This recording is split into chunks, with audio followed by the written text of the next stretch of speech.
Umakyat sa 3-month high ang unemployment rate sa bansa batay sa latest data ng Philippine Statistics Authority. Silipin natin ang mga numero sa agenda report ni Che Sulit. Dumami ang bilang ng mga Pilipinong nakilahok sa labor force ngayong Hunyo. Pero daan-libo rito ang hirap pa rin makapaghanap ng trabaho. Batay sa huling ulat ng Philippine Statistics Authority, umabot sa 53.25 million ang labor force noong Hunyo na may 65.1% participation rate. Mula sa mga ito, higit 50.66 million ang naitalang employed habang aabot sa 2.59 million Filipinos pa rin ang walang trabaho.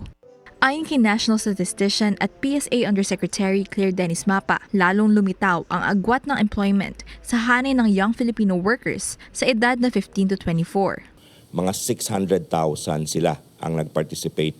And 246,000 sa kanila ay na-absorb ng labor market as employed. Pero mayroon tayong 354,000 na hindi. Kapansin-pansin din na bumaba ang bilang ng employment sa mga sektor ng fishing and aquaculture at manufacturing kumpara noong Mayo. Mula 1.34 million, nasa 1.13 million na lang ang bilang ng employed sa sektor ng pangingisda, higit 200,000 ang nabawasan. Ayon kay Fernando Hicap, National Chairperson ng Pambansang Lakas ng Kilusang Mamamalakaya ng Pilipinas, nalulugi na raw ang mga mangingisda dahil sa taas ng gastusin at pabago-bagong klima. Kaya pinipili na lamang nilang huwag lumaot. Plus 50% no, ng mga mangingisda natin mula nung Marso, halos isang buwan, no? Dun sa napakataas na gasolina dahil nga dun sa gira. Pilitan talagang maghinto dahil lugi na sila. Nagkaroon ng El Nino, tapos nagkaroon ng malalakas na alon, tulad ng bagat, ay hindi na makapangisda yung mga mangisda. Nabawasan din ang tinatayang 185,000 na trabaho ang manufacturing sector. Paglilinaw ni Federation of Philippine Industries Chairperson Elizabeth Lee, walang ipinatupad na hiring freeze ang mga manufacturer.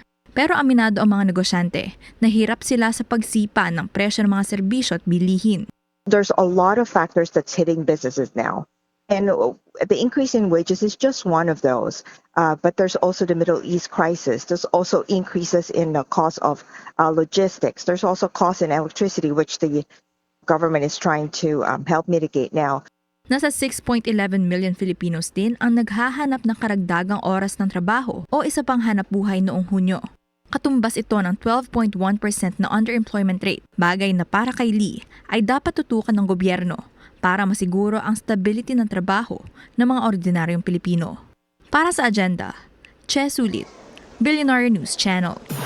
Mag-follow sa aming mga social media accounts at mag-subscribe sa aming YouTube channel para sa pinakahuli at eksklusibong mga balita.